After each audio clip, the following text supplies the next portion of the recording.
7. Senhor meu Deus, em ti me refugio, salva-me e livra-me de todos os que me perseguem, para que como leões não me dilacerem nem me despedacem, sem que ninguém me livre. Senhor meu Deus, se assim procedi, se nas minhas mãos há injustiça, se fiz algum mal a um amigo, ou se poupei sem motivo o meu adversário, persiga-me o meu inimigo até me alcançar. No chão me pisoteie e aniquile a minha vida, lançando a minha honra no pó. Levanta-te, Senhor, na tua ira, ergue-te contra o furor dos meus adversários. Desperta, meu Deus, ordena a justiça. Reúne-se os povos ao teu redor, das alturas reina sobre eles. O Senhor é quem julga os povos. Julga-me, Senhor, conforme a minha justiça, conforme a minha integridade. Deus justo, que sondas a mente e o coração dos homens, dá fim à maldade dos ímpios e ao justo dá segurança. O meu escudo, versículo 10, o meu escudo está nas mãos de Deus, que Ele salva o reto de coração. Deus é um juiz justo, um Deus que manifesta cada dia o seu furor. Se o homem não se arrepende, Deus afia a sua espada, arma o seu arco e o aponta, prepara as suas armas mortais e faz de suas setas flechas flamejantes. Quem gera a maldade concebe sofrimento e dá luz à desilusão. Quem cava um buraco e o aprofunda cairá nessa armadilha que fez. Sua maldade se voltará contra ele, sua violência cairá sobre a sua própria cabeça. Darei graças ao Senhor por sua justiça, ao nome do Senhor Altíssimo cantarei louvores. O Senhor aplica a sua palavra no nosso coração. Que o Senhor nesse momento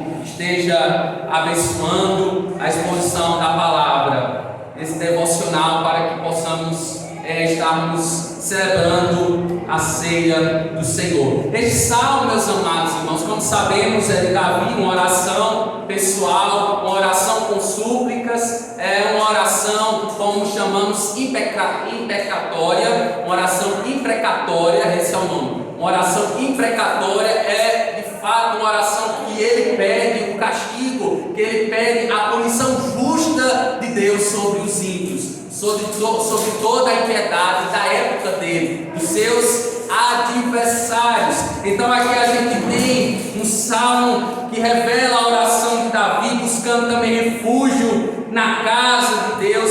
Davi nesse salmo se sente injustiçado, perseguido, e aí quando a gente se sente perseguido, quando a gente se sente de alguma maneira sensibilizado pelos adversários, e aí ele clama pela justiça de Deus. Ele ora pedindo por justiça a Deus, por castigo, por sentença punitiva sobre os ímpios, para aqueles que praticam a injustiça, inclusive ele mesmo, se fosse o caso, se eles incorressem em situações e atitudes de impiedade, que Deus o punisse, que Deus o castigasse. Então ele ora não somente para aqueles que ele via, os injustos, os perversos do tempo dele, mas se ele incorresse no erro, que ele também pudesse receber de Deus a disciplina e a correção justa da parte de Deus. Então, diante disso, iremos meditar no seguinte tema nessa manhã de ceia do Senhor. Preste atenção: do Senhor pertence a justiça. Vamos repetir comigo? Vamos lá?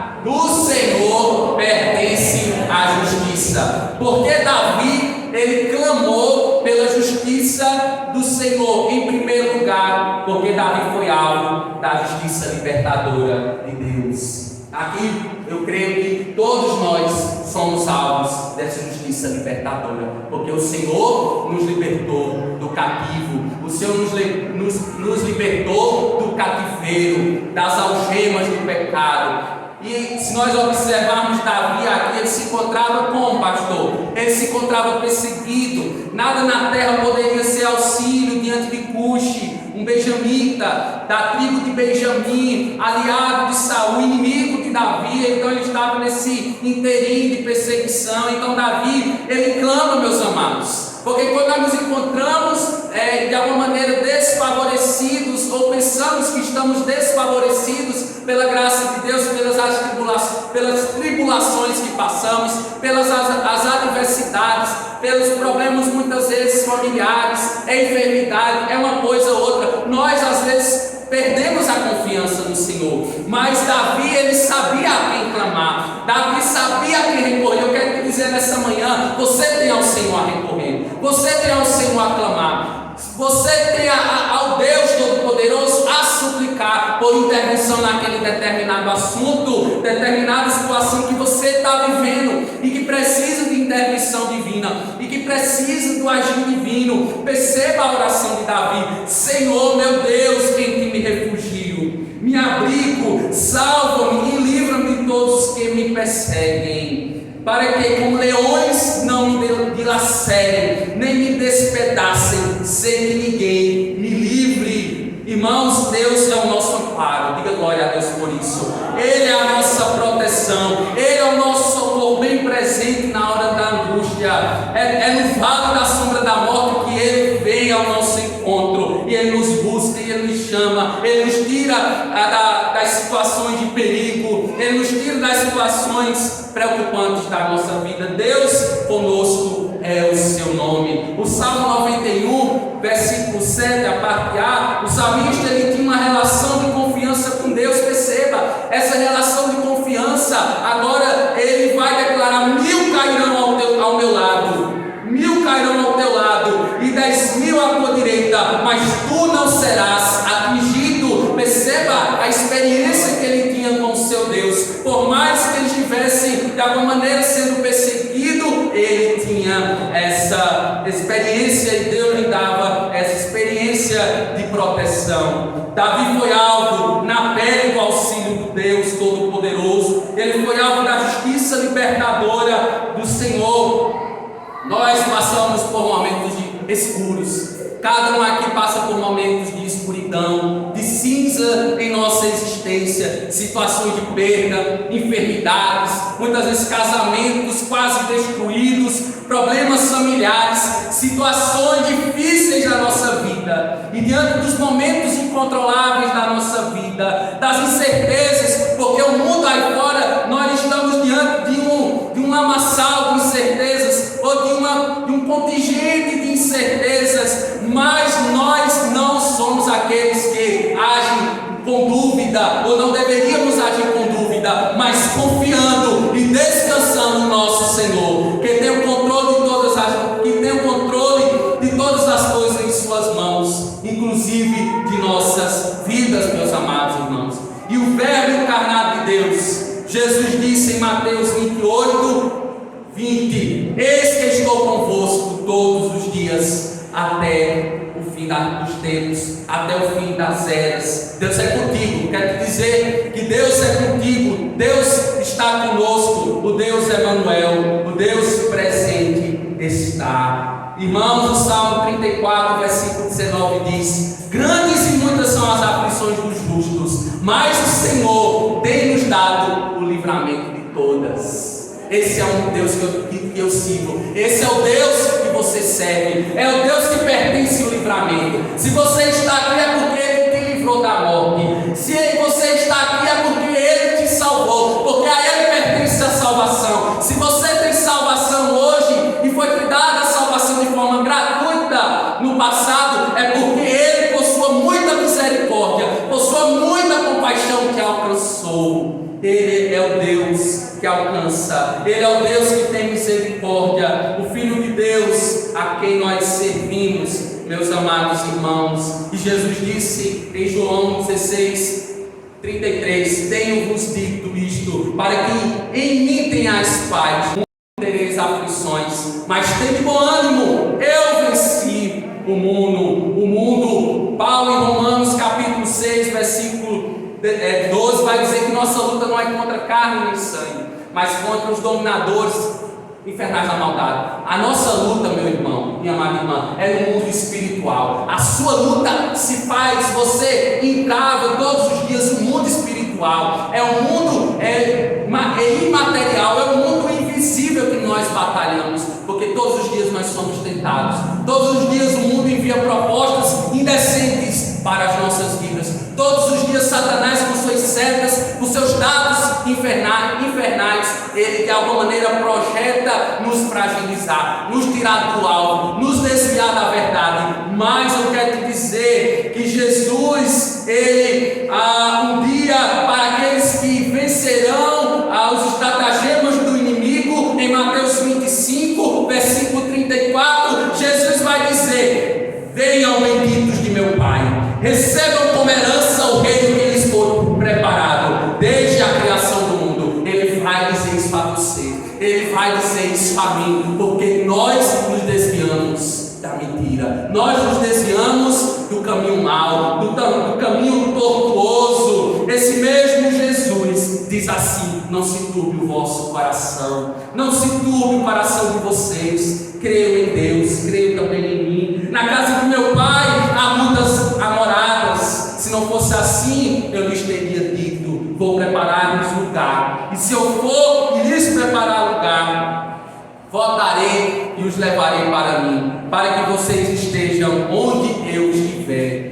Eu creio piamente nessas palavras, nessa promessa, e quando nós fecharmos os olhos, abriremos os nossos olhos numa dimensão espiritual, encontraremos Jesus face a face, e Ele vai nos abraçar, Ele vai nos receber no seu reino de graça, no gozo celeste. Essa é a maior certeza do cristão, que após a morte estará reinando com Cristo para todos sempre, e pelos séculos dos séculos serviremos ao nosso Pai, ao nosso Cristo, a pessoa bendita do Espírito Santo. Porque Davi clamou pela justiça do Senhor. Estamos refletindo nessa pergunta, entendendo que o Senhor pertence à justiça. A gente viu em primeiro lugar que Davi foi alvo dessa justiça libertadora. Em segundo lugar, porque Davi foi alvo da salvação. Quem aqui é alvo da salvação de Deus? Glórias a Deus, porque você é alvo da salvação de Deus. Deus te alcançou, Deus te purificou, Deus perdoou os teus pecados em Jesus Cristo. Davi foi alvo físico dos seus inimigos, espiritualmente dos seus pecados. Deus o socorreu. O homem segundo o coração de Deus experimentou em sua vida a doce e eterna salvação de Deus, meus amados irmãos. E Ele nos ensina a vivermos também gozando dessa graça que nos foi concedida. Às vezes, irmãos, pensamos como salmista Davi, que Deus está dormindo. Quer dizer, não, Deus ele não dorme. Pensamos como o salmista Asaf, que Deus não está vendo o ímpio prosperar, o justo sofrer e ser massacrado. Quer dizer, Deus está enxergando isso. Engano nosso. E no tempo oportuno de Deus, Deus fará justiça. Deus tem o controle do mundo em suas mãos. Ele é o Criador dos céus e da terra. Deus é onisciente, onipotente e onipresente. O que o homem plantar, isso colherá. Se plantar o bem, colherá o bem celeste. Se plantar o mal, colherá o mal infernal. Há dois caminhos apenas: o caminho estreito que conduz para o céu e o caminho largo que conduz para o inferno. Irmãos, se nós observarmos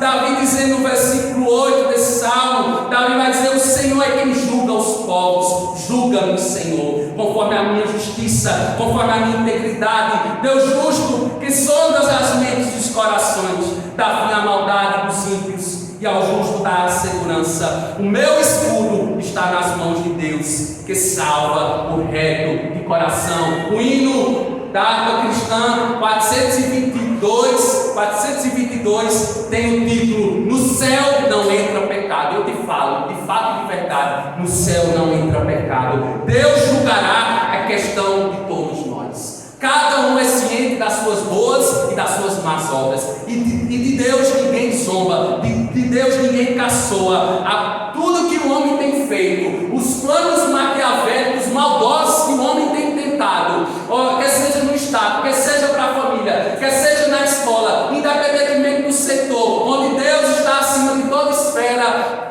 esfera humana. Deus olha os planejamentos, as maquinações do homem perverso, e o Salmo 2 vai dizer que ele ri dessas intenções malignas. ele ri dessas intenções diabólicas humanas, porque ele já sentenciou. O diabo já está sentenciado ao inferno com os seus anjos, e todos aqueles que estão indo a esse caminho largo de perdição, maquinando mal, já estão também conduzidos a um precipício, a um abismo sem fim. Tudo que o homem plantar, isso será também semeado. A lei da semeadura é para justos, é para injustos, é para crentes e descrentes. Ninguém escapará do tribunal de Cristo. Todos receberão segundo aquilo que praticarem em vida. Então, meus amados irmãos, a palavra de Deus é muito assertiva. Ela vai dizer, o profeta Jeremias vai dizer que a palavra de Deus é martelo que esmiuça a penha, e ela é viva e eficaz, e Deus, Ele conhece o nosso proceder. É o único que olha para nós e faz um raio-x, né? Ele nos olha de fora para dentro, ou de dentro para fora, porque o que contamina o homem é o que está dentro dele, não o que ele externaliza, não o que é visível, mas o que contamina, o que traz a maldição para as nossas vidas é o nosso coração, que é enganoso, que é trapaceiro. Ele nos prega peças no nosso coração. Ele diz: vai fazer aquilo, faz aquilo, é bom para você, é bom para a sua carne, mas nós de maneira nenhuma damos razão ao nosso coração, mas nós damos razão à nossa mente, porque a nossa mente, diga glória a Deus por isso, ela foi renovada. A tua mente, ela foi renovada, a tua mente foi restaurada. Você não deve dar razão ao seu coração, porque o seu coração é enganoso, mas ofereça ao Senhor o seu culto racional. O seu culto racional pertence a Deus, que olha para você, que prescruta o seu ser. E é nessa manhã de ceia do Senhor que é oportuna a ocasião, pois estamos anunciando a morte de Jesus até que Ele venha. Pois para quem crê nele é salvo, já é salvo. Deus já bateu o martelo, você é justificado. Como juiz supremo, Ele bate o martelo e diz: você é o salvo. Mas do contrário, aqueles que não são salvos, aqueles que vivem uma vida pervertida distante do Senhor, estes já estão condenados. E Davi suplica em oração a Deus pelo fim da maldade dos ímpios. Eu quero te perguntar nessa manhã de domingo: você tem orado pelo fim da impiedade no mundo? Você tem rogado a Deus que o Senhor dissipe toda a iniquidade, os pecados? Você tem orado pelas pessoas que pecam e que não se arrependem? Pessoas da sua família, quer sejam amigos, quer sejam pessoas que você tem contato na rua, independentemente da pessoa, independentemente do lugar, daquela hora que você está orando, ore por pecadores que ainda não se arrependeram. Ore por situações de injustiça social. A gente está vivendo não somente de forma regional, estadual, nacional. Nós estamos vivendo um cenário devastador de injustiça social. E que nós possamos pedir ao Senhor: ó Pai, se chega cá, ó Deus, entra com providência nessa situação, nessa circunstância. Ó Senhor, usa a tua igreja, usa a nossa oração, como Ele já tem usado, como Ele já tem observado. Devemos orar pela perseverança, por nossa própria perseverança. Devemos orar para que esses ímpios do mundo inteiro, eles tenham pleno conhecimento de Deus. Irmãos, claro que os ímpios, eles devem ser o nosso alvo, o alvo das nossas orações, como os homens do passado oraram pelos ímpios da sua sociedade. Por exemplo, John Knox, ele orou assim: dá-me a Escócia ou eu morro. Whitefield, ele disse o seguinte: se não queres dar-me almas, retira a minha. Receba a oração. Se não queres dar-me almas, ou então de persuadir pessoas a virem o Evangelho, retira a minha alma. John Bunyan orou dessa maneira na pregação: não podia contentar-me sem ver o fruto do meu trabalho. David Brenner, que foi um ex-padre que se converteu ao protestantismo, ele falou o seguinte depois de sua conversão: eis-me aqui, Senhor, envia-me a mim, envia-me até os confins da terra, envia-me aos selvagens, habitantes das selvas, envia-me para longe de todo o conforto terrestre, envia-me mesmo para a morte, se for para o teu serviço e para o progresso do teu reino.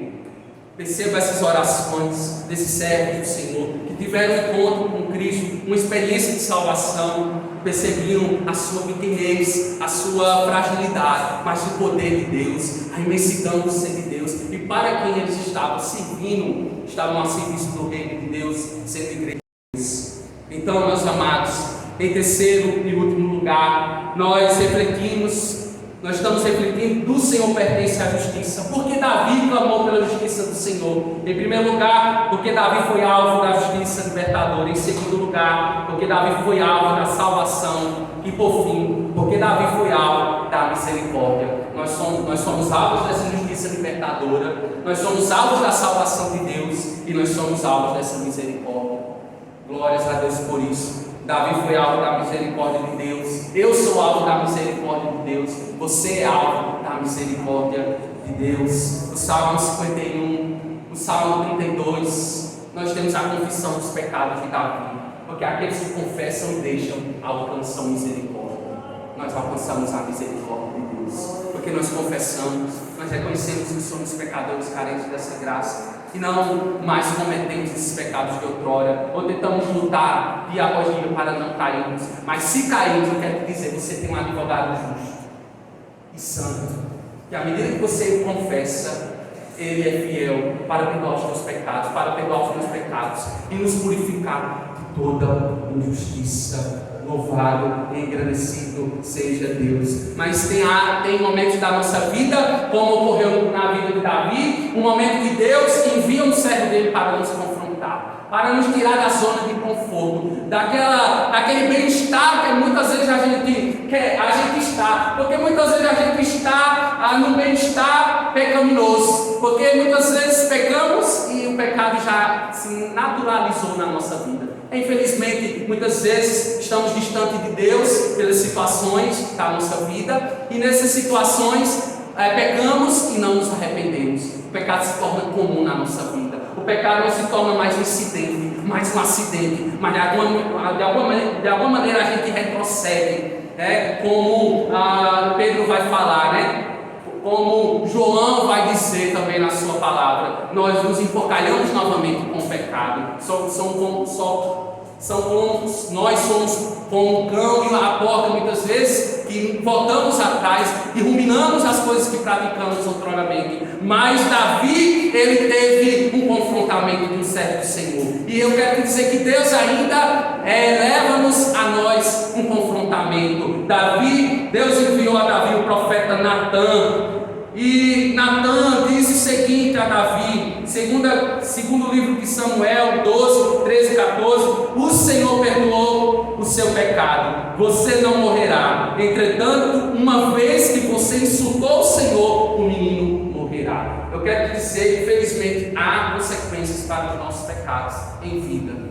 Há consequências ainda piores para os nossos pecados. Se não voltarmos atrás, se nós não nos arrependermos em vida, há uma consequência espiritual no porvir. A gente não sabe medir, ninguém sabe medir essa consequência, mas o Senhor, Ele olha para as nossas vidas e é Ele que vai nos dar o seu parecer diante dos nossos pecados.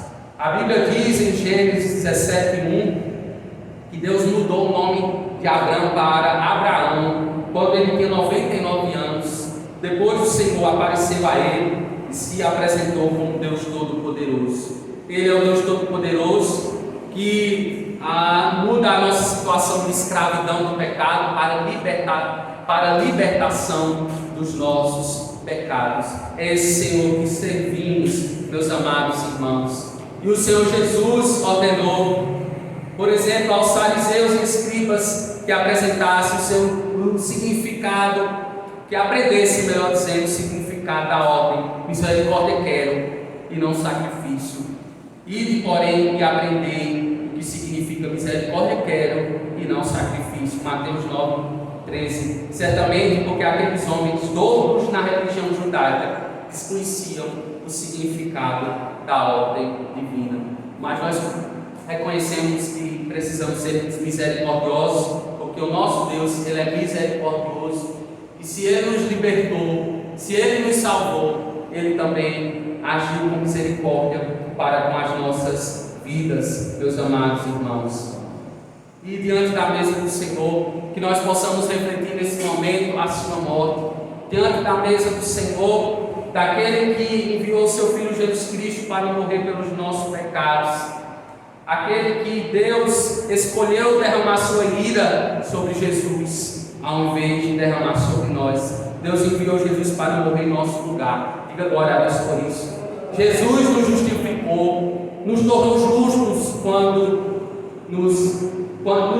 Ele nos torna justos quando nós nos arrependemos dos nossos pecados. Pouco antes de ser preso, meus amados, Jesus, ele ficou muito angustiado, ao ponto de suar sangue, mas não por meio do sofrimento que os homens iam lhe causar, de maneira nenhuma, e sim porque a ira justa de Deus cairia sobre ele, a ira pelos pecados de toda a humanidade. O sacrifício de Jesus satisfez a exigência da justiça de Deus, e por essa causa, por causa disso, é que somos perdoados.